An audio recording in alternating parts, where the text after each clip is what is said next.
Hey family, I'm SNwadiei. I'm Hibiscus, and I'm in my yard again in Galveston, Texas, USA, saying, hey, how y'all Africans doing out there? No matter where you come from, as long as you're a melanated person, you're an African.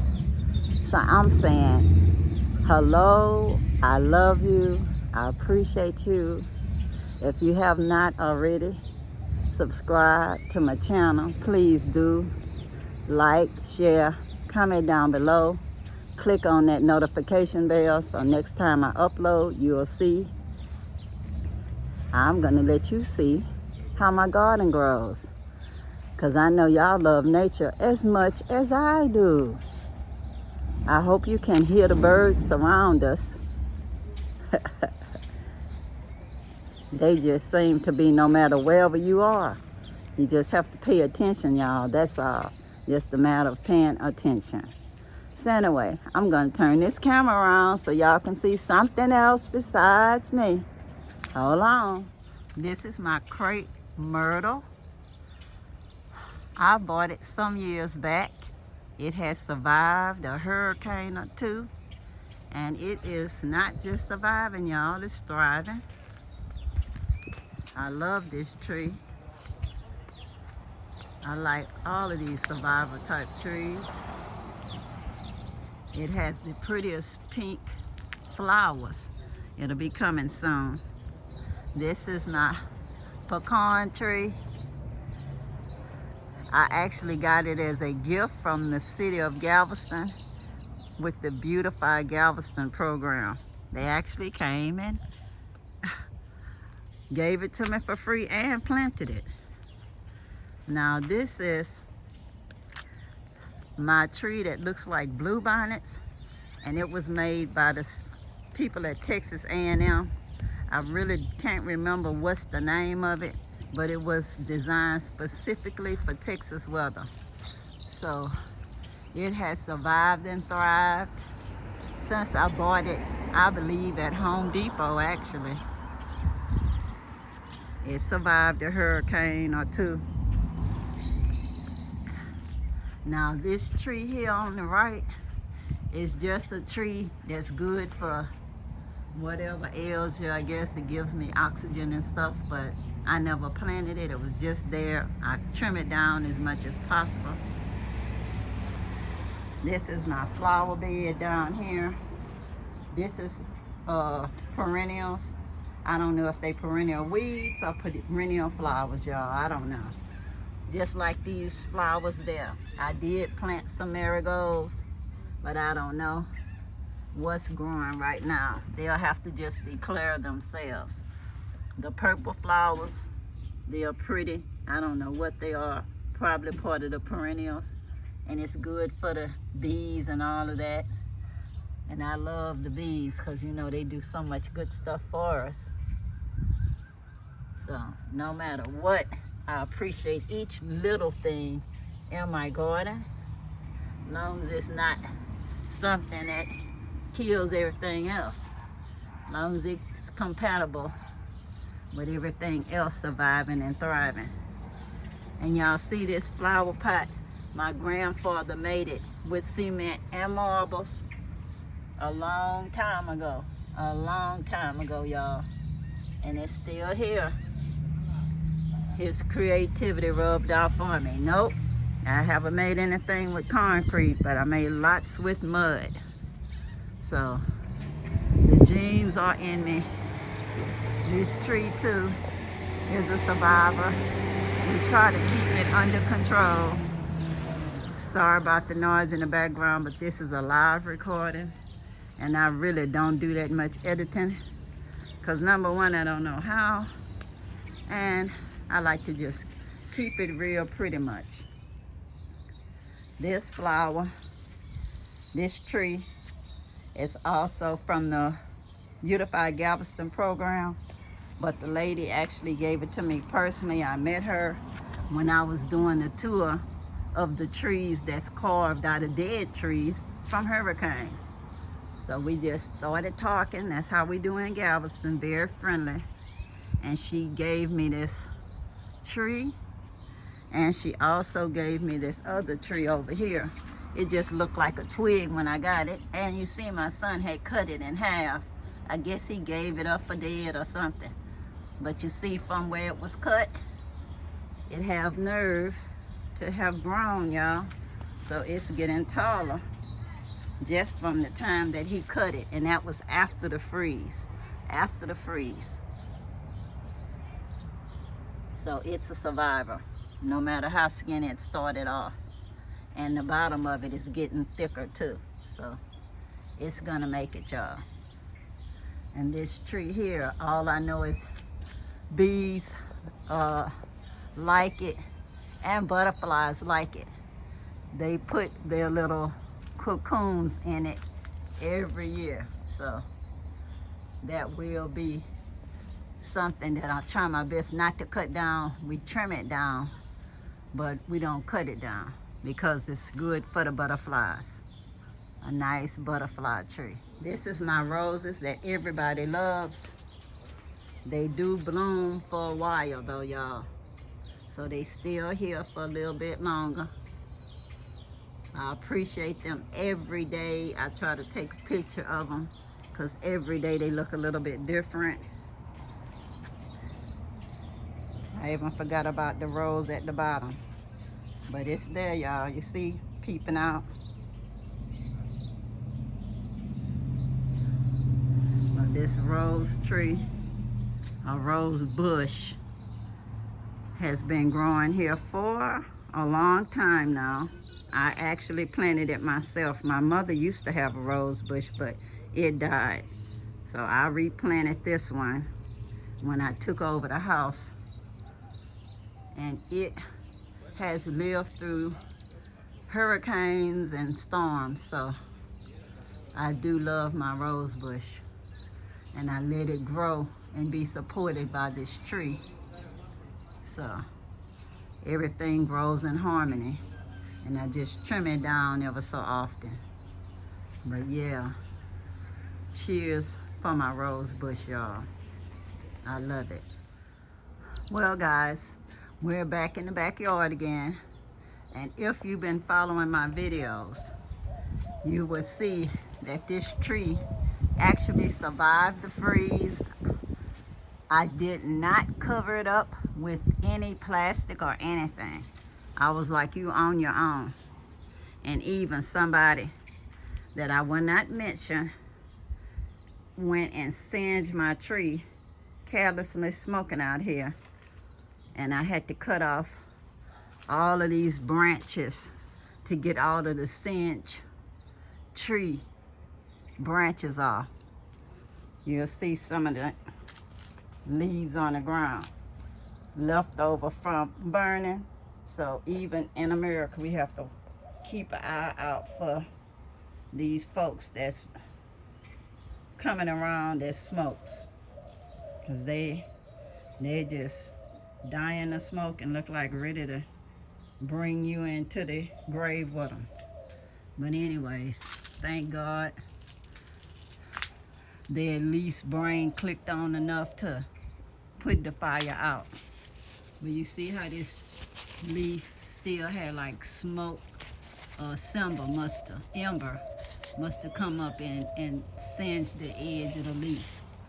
But thank the Most High that it made it.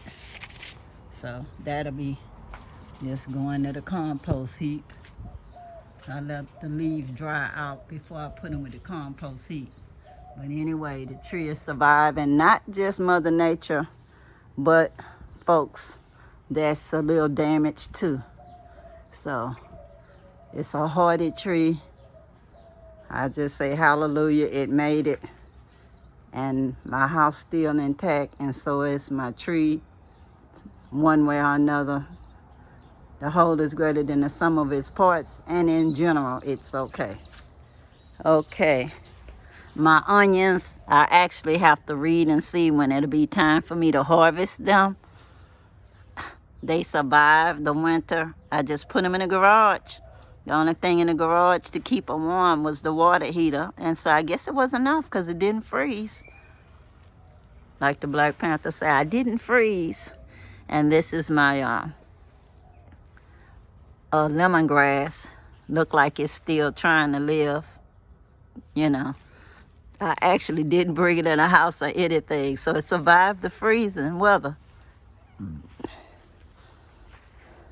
My bamboo, I don't know if it survived or not, because it don't look like it's living to me. But we'll see. I'll give it a little bit longer. This is my hibiscus, and it is alive. I brought it inside the house, inside of its bucket, and it is living and doing good, having a little bud on it. It also has another little bud on here. So yeah, it made it. I had to bring it in the house, but yes, it did make it through the freeze.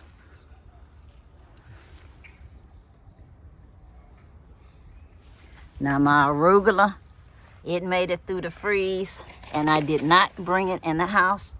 All I did was tear off the top part of it. After the freeze, I left the root system, and it actually regrew. So I've harvested it one time afterwards for a salad. Took a few leaves from my salad. So the arugula actually lived through the freeze. It did. So it's hardier than I thought, my arugula. Now my chocolate mint survived through the freeze. I did bring it inside because it was in a little container, and then it didn't look like it liked the little container anymore because it was just too much. So I transplanted it and put it in this container. So it looked like it's doing a lot better since I put it in this container. So we'll see what else happens while it's in this container. Now my banana trees, this is my dwarf banana trees down here. I brought them inside, and so they survived all right. But I don't know. I might try to give them some more soil, some of the black gold soil, and see if it'll make them look better. And this banana tree is the baby. It's outside. I didn't do anything to it for the winter. This is one of the mother trees that's giving its nourishment now, because you see how the top looks. This tree here is also a new tree, and it's brought it by itself from the tree that was next door. That actually doesn't exist anymore because the neighbor tore it down and put wood walkway or something. So I got the trees for free while I had a different neighbor. So I guess I'll say thank you, nature. Thank you, Mother Nature, for providing me with this banana trees that's hardy enough to live through a freeze and produce at least 3 more banana trees after the freeze happened, you know. And I didn't do anything to it to protect it during the freeze. They was like on their own, and they did a good job. Now you see this tree here came from this bucket. It came from this bucket. It was in that bucket since I bought it during COVID, but it wasn't looking so hot. So I gave it some of that fertilizer made from banana peels, and it actually livened it up. So I guess it works, y'all. It works. Because I was about to give up on it, because you see how the leaves is brown? That's how a lot of the leaves were before I gave it that banana fertilizer. And I transplanted it today with a can of sardines that's in water. And I put it on the bottom, and then I put the dirt down and put coffee grounds on the top. It's supposed to camouflage the smell, the coffee grounds. And then I put some of the black gold dirt down, and then I put some more soil that it said for raised garden bed, but As my mama say, dirt is dirt.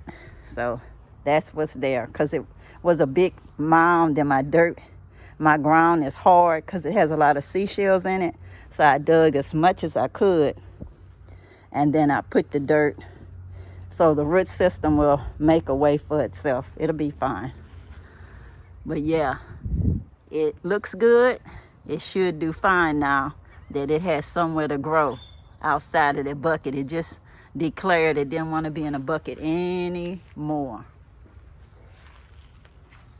My fig tree, it was a baby. I ordered it from a nursery online last year when COVID first started.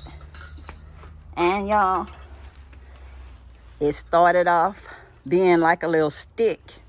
But after 1 year, you see, it's actually looking pretty good. It survived the freeze, and I didn't do anything to it. It looked like it was dead, actually, but nope, it survived. And this hibiscus been in a container. It survived too. I brought it in the house, and that helped it to survive. It did have a bloom earlier, but not right now, y'all. This is my beautiful rose bush. I pruned it yesterday, and I planted it inside of a tire just to contain where it was and to make sure nobody cut it with the lawnmower or nothing. But I think it's looking good, y'all, since it's got trimmed back. I cut most of the dead part off. The roses are darling, as my grandmother would say. They just darling. Sorry about that noise. There's solar power out there. And y'all see that pot top? It's just to act like a scarecrow for the birds. Even though they don't actually come in here and mess with nothing. They don't. But when I first started gardening, I had no idea of what they would do, because some people was having problems and they was giving advice on how to keep the birds out, and that was one of the suggestions. So I was just trying, y'all. Just trying. This is my boysenberry. I ordered it in the mail, and hopefully I'll get some berries this year. Look at that. It's my sunflowers. Didn't do nothing last year. We'll see if they do something this year. My marigolds. My chocolate mint. And yeah, they did come out of the same container as you saw. But I took them out the container last year and just planted a little bit in the raised garden bed. And they are thriving. They don't even look like the same plant, but they are. Chocolate mint, they survived the freeze. I thought they was dead, but they bloomed on their own with me not doing anything. And it looks way healthier than the one that I was babying. How about that? Chocolate mint. Taking care of his own business. And here's my herb bush. Looking good. I have to start harvesting some of it and drying some out so I can cook with the herbs. More beautiful marigolds. They say the bees like it, so that's why I planted it. It's a beneficial plant, so the bees supposed to like it, as well as other little bugs that make your garden healthy. So I was just trying out things since I didn't know what I was doing last year. And this year, you can see that even if you don't do anything with your garden, it pretty much takes care of itself once you get it started. When you have healthy plants, they'll do whatever they are supposed to do. Here's the strawberries. They're reaching toward the sun. Because you see, they're down here and they want more sun. So they actually gave itself a message. Let me grow so I can get more sun. Because last year they wasn't this tall. They was just down low like these. But all the other things are growing around it, trying to take more sun. So it's in competition. So good for it. Good for it. And now there more boysenberries. And this is my Okinawa sweet potatoes. They grew there by themselves. I didn't plant them there. It's a root system that sends these Okinawa sweet potatoes around. I only had 3 last year that I ordered in the mail. And now you see more Okinawa sweet potatoes. I'm trying to work on a food forest. So I figured if I learn how to do it here, when I go to the motherland, I'll know that the concept actually works. And it does, because there's another Okinawa sweet potato. I harvested the sweet potatoes last year, and now this year, without me doing anything, I didn't turn the soil or anything, no little secrets. The secret was I didn't do anything to it, and it's growing more plants this year.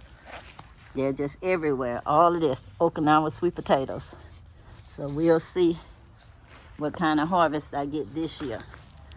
More Okinawa sweet potatoes from just 3 plants. All of that. So it'll be a food forest, y'all. I'll try to do the same thing in the Gambia. Everywhere it's Okinawa sweet potatoes. All the way down to the back even. More Okinawa sweet potatoes, you see? They're everywhere. Over here too. So this is part of a food forest. So even though you consider it a bush, that's right, a food forest. That's what we need, something sustainable. That even if you don't do anything, your food supply keeps happening because it just wants to exist. And we can take advantage of that and have food to eat, you see? Have food to eat from just 3 plants. So many. I have my black gold in this little container, and I turn it around so many times during the week. I did take some out today. I took some out today from my plum tree. So it just looks like blackness anyway, y'all. Yeah, pretty much. Y'all see? All I had was a shovel to do my little gardening today. A shovel and little bitty containers to put the coffee ground in and dirt. And I believe this is okra that I grew, and we'll see. They have to declare themselves because I did plant some little okra. I've planted some okra seeds, so hopefully that's what that is, y'all. Okra. Yeah, hopefully so. I'm trying to figure them out. I'll just wait till they declare what they are, since I didn't mark it with a name. Like I said, after the freeze, I just pretty much planted my okra where the watermelon used to be. This used to be a watermelon bed, but the watermelons didn't grow. So I just knew it was still soft earth to plant my plum tree, since it needed a place to stay anyways. Well, guys, I hope y'all enjoyed seeing how my garden grew for this week. I enjoy seeing my garden, and I know most of y'all be wondering what's going on with my garden, because a lot of y'all are doing gardening too, because y'all telling me in the comments, and I'm happy about that. So let me know how y'all garden is growing, and let me know where are y'all in the world, you know? Tell me what city you're in, what country you're in. And I love to know. I appreciate, love all of y'all again. Agape love, y'all know that. So anyways, until next time, y'all, peace, peace, power to the people. And I'm out, y'all. Bye.